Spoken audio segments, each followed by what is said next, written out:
Have you ever stayed somewhere so long it starts to feel like home until one day it just doesn't anymore? You've outgrown it. After a dozen years, a little over a dozen years in school social work, I felt it. That tug, that you've outgrown this, that whisper. So I did something scary. I left, and today I want to share the real story, not just about leaving, but everything this chapter gave me and why I'm finally reaching again. Welcome back to Social Work Scrapbook, or welcome for the first time. In this video, I'm sharing the real story, my journey, my growth, all the grief and the gratitude, and what's next as you watch me in my very last day as a school social worker. The era has ended. I'm logging from my cell phone right now. This is the situationship right now. I have one little box because I barely unpacked over here. I started in school social work about a dozen years ago, and my very first school that I ever could call myself a school social worker was at a middle school. This is comedic. It's really humorous to me because middle school was a time in life that I absolutely hated, personally myself. And this is a story I have shared with so many of my little middle school clients. No one truly likes middle school. I remember it was just the few years, and I did 7th and 8th grade in middle school, but those few years I just wanted to skip over. Can we skip to the good part? Really? High school has always been my population of choice, and the jump from middle school to high school for me personally was just the best. So it's so ironic that I started in a middle school. While I was there, I had so much growth. I loved connecting most with the students, of course, but the families, the parents. This is really where I cut my teeth. And I give so much credit to all of the families and parents that let me into their personal struggles through school. Some of my favorite clients were actually parents and families because as a school social worker, you wrap around the whole entire system. It's very tough but fulfilling work. So my middle school era lasted a bit longer than I had expected, honestly. And then there's another full circle moment that I will share with you in just a bit, or maybe you've already watched in the video that I will link here up above, but spoiler alert, I ended up kind of coming full circle to middle school again. But before that, I'm skipping a big part. I transitioned to high school, and I love working, as I mentioned, with a high school population. I was in a non-traditional high school, so this high school served students that were not on track to graduation. They had circumstances in their lives that took them away from school. Maybe they dropped out due to teen pregnancy or other issues, being the sole provider of their family. Odds were definitely stacked up against these students, and my heart was so in this work. I worked at a non-traditional high school through COVID times and then became a case manager for teen parents. So these were students that were either pregnant or already parenting their own children while trying to get their high school diploma. And this was such a full circle moment because I am the child of a teen mom and dad. My mom had me over the spring break of her senior year. So this work was truly so surreal, but I loved it. I loved being a case manager. My dream role, though, has always been to become a school-based therapist. And that is something I want to dive into a little bit more, is my professional expansion in this role as a school social worker. I don't think people talk enough about how the journey is truly yours to make beyond the day-to-day. And I have videos here where I share literally my day in the life of a school social worker, so many on here. And I think that's why I've had so many subscribers. Those videos, by the way, are coming back, day in the life of my new role in higher education. But for now, I'm going to link a playlist up above. If you are wanting to be a school social worker, that is how the day-to-day looks like, at least for me. And realize that this is my highlight reel. That's what social work Scrapbook is about.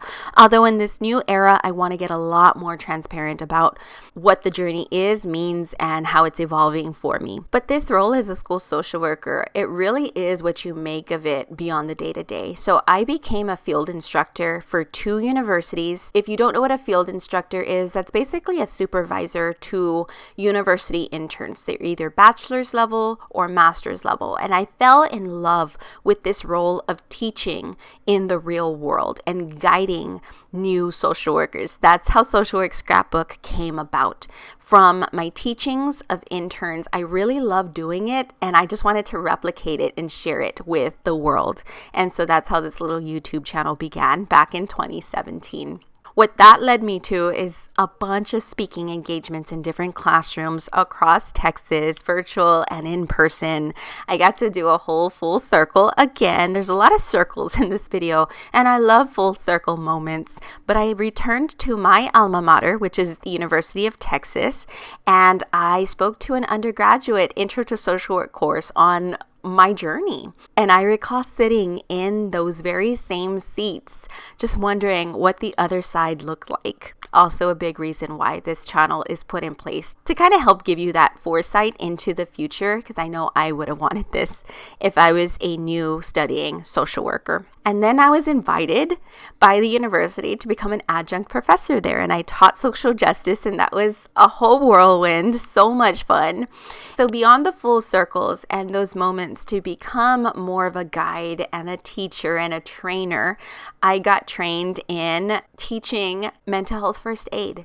And I got to teach staff, everything from transportation staff in our district to police officers to front office staff and teachers themselves.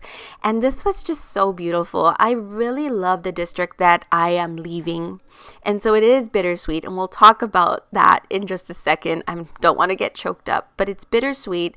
I am truly leaving a piece of my heart at my district because my own kids will remain here. I am completely bought in to the beauty of a small school district. This is not a large district, but I love how progressive this piece of San Antonio, Texas is in getting staff trained on mental health awareness. This was a beautiful journey and just something that taught me that I can do a lot more.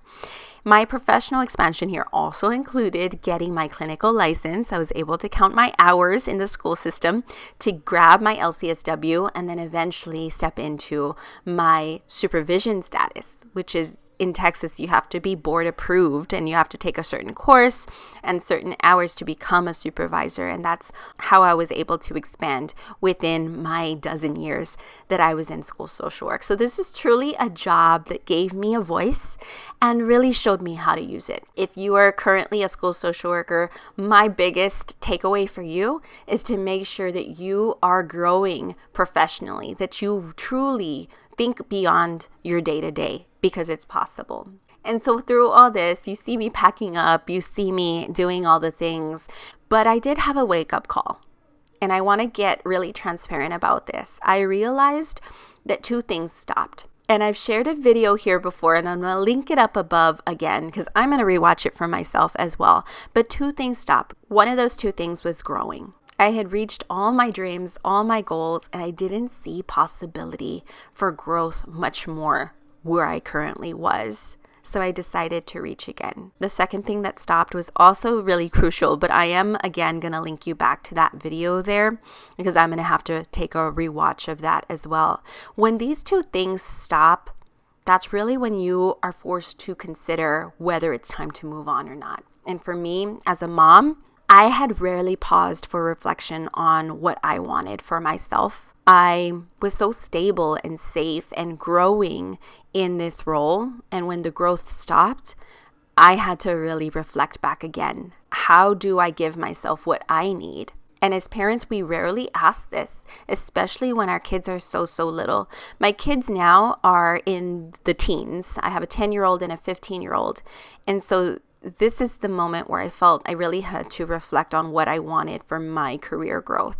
Because a good mom is a mom that keeps reaching and striving and teaches, not only preaches, to her kids. And so at this time, I really started reflecting on reaching again. And so I did, and it changed everything. My why has truly shifted. I used to picture myself breaking barriers for kids like me since I was very little. And as a school social worker, I was able to do that by helping kids truly gain the coping skills and mechanisms to be successful in systems that are very difficult. But I couldn't deny that my why was just shifting slowly but surely. My husband has truly believed in my vision long before I ever believed in myself. There was a moment early in the fall where I went to a training at UTSA, and I was getting some CEUs, as we have to, because I was renewing my license this year, and I just really was transfixed by a particular mural there called Students. If you've ever walked around UTSA downtown, you've possibly seen it. It is literally etched in the stone of the building, and it's beautiful. It was handcrafted, and my spirit animal was there, which was a rhino. It's just students wearing masks, and I'll have to show this mural. Obviously, if you're watching on YouTube or on Spotify, you'll be able to see this. And I was just transfixed by this. I remember being there at that downtown campus as a 15, 16-year-old. No, I must have been 14 or 15, 8th, 9th grade. I went there for a summer camp, and I just really didn't know if I could truly graduate from a space like that. And this mural just brought me back to walking these halls as a tiny little person, wondering if this was possible for me. My grandma, who has passed now, who just really, really instilled education into us, because she only got up to I'd say a fifth grade education, and she worked within Our Lady of the Lake University, which is not too far from UTSA. I can actually see Our Lady of the Lake University from my office. Surreal moments. Anyway, I just thought I'd share that after being transfixed by this mural and just kind of being taken aback, I could really see myself in higher ed. My dreams started shifting for sure. So then I knew it was time to start saying goodbye. The district had given me, honestly, all that it could, and that was so much. Honestly, a home. But I realized that I've just outgrown the place that I planted myself in, and I can't go backwards, and I can't stay there, even though it's so familiar and so comfortable to me. On one of my last days, I was, of course, saying goodbye to all the people that had been part of my journey there in this school district. And there is so many, between teachers and counselors and front office staff members and students. I was literally terminating with everybody, because as a school social worker, it's not just the student that's your client. It is the families, it's the staff, it's the teachers, it's the whole system. So as I was terminating, really for myself, closure, there was a counselor. She told me, this is home, and you can always come back. You can always go back home. And I just remember feeling so emotional, because she honestly was just so right. And she and I didn't agree on too many things, but it was so perfectly right what I needed to hear in that moment. Home really is where your heart is. So this district will always be home for me. I still have more to give and see from this district.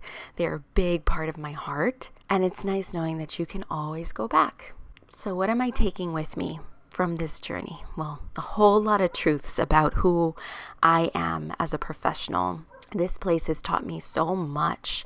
The people, the clients have taught me so much about what it means to be a good social worker. And I have hope that I can bring that to the next generation of social workers coming out of UTSA, along with so much joy and honestly some sadness as well. I'm going to miss so many of the students, so many of the families that I've connected with. This chapter truly taught me how to connect and stand up for myself. It taught me that I can stand in front of a classroom and lead with energy and heart. And I was really, truly able to watch and learn from the best of the best. I love this community. Honestly, a community I knew very, very little about, even though I grew up just 10 miles away from here. It's such a different piece of the city. And I'm honestly trusting them to raise my own kids. My kids are learning so much from the beautiful staff and teachers here, and just so much about themselves. I wouldn't change it for the world. I know this is a goodbye, but honestly, this isn't goodbye to social work. It's a different stage. It's a different setting. So to those that have watched me grow, thank you so much. Here's to new seasons and new eras ahead, and still the same heart. I hope you enjoyed this episode. I hope you took something from this. If you are at a crossroads in your own social work journey, Please let me know what resonated most. My goal is to make a video that kind of is very transparent about closing chapters and how it's not easy and how it doesn't have to be a long, sad goodbye. Growth is truly beautiful. Thanks for listening, and I'll see you next time.